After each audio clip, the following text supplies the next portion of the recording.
final ruling on the full self-driving, or basically not having to have a steering wheel or gas pedal or brake pedal, no human input for driving cars. So the NHTSA has finally overruled and gotten rid of that necessity. I'm going to read the direct article, just the summary part, because that's going to get crazy. But I wanted to bring this up because a lot of people don't realize that, like previously, you literally just weren't allowed to not have a steering wheel and you weren't allowed to not have gas and brake pedals, but now they're allowing it. So this is the future.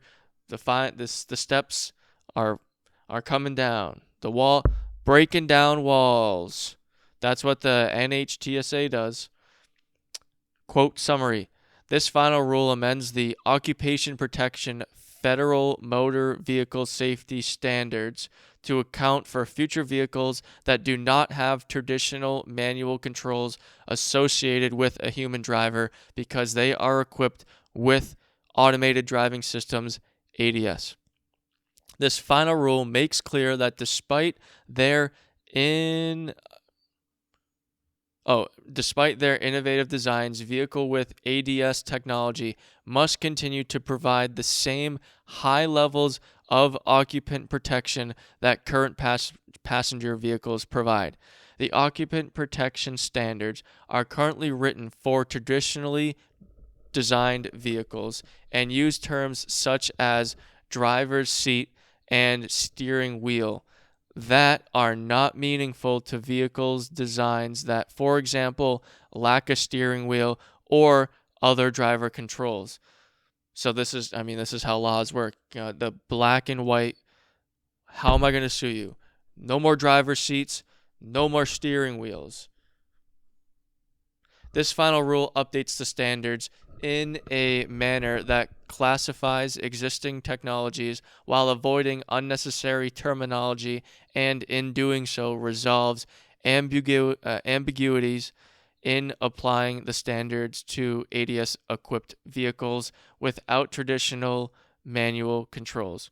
In addition, this final rule amends the standards in a manner that maintains the existing regulatory text whenever possible to make it clear that this rule maintains the level of crash protection currently provided by occupancy in more traditional designed vehicles. The final rule is limited to crashworthiness standards to provide a unified set of regulatory text applicable to vehicles with and without ADS functionality.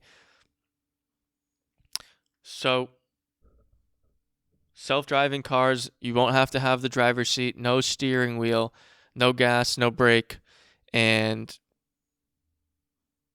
it just has to have the same amount of safety standards, which I hope that would have been a normal thing, but you see. All right, we talked about years ago, year ago probably, 2 years ago actually maybe. Out of context clips, as always, new clip every single day.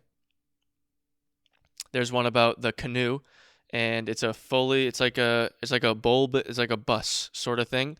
No steer, all the chairs face each other, full like glass everywhere. Looks like a black I don't know, a black bus driving down the street, but electric and cooler. Didn't have a steering wheel, didn't have a driver's seat, didn't have gas or brakes. So now that car, or whatever you want to call it, is theoretically now able to be driven on the roads like legally. A lot of these tests have been happening on like closed track or with very limited like local government oversight. So like you could only do it in like certain towns, and you'd have to have an agreement with that town. A lot of it was happening in Arizona and California, obviously. So I pretty sure that this also means this will allow more people and companies to expand their testing onto more open roads rather than closed course stuff. It's a cool update. Just want to bring it up because it is something that needs to be talked about, especially with the future of automated self-driving cars. This is just going to keep happening. It's not going away, and clearly that's something that is being shown here.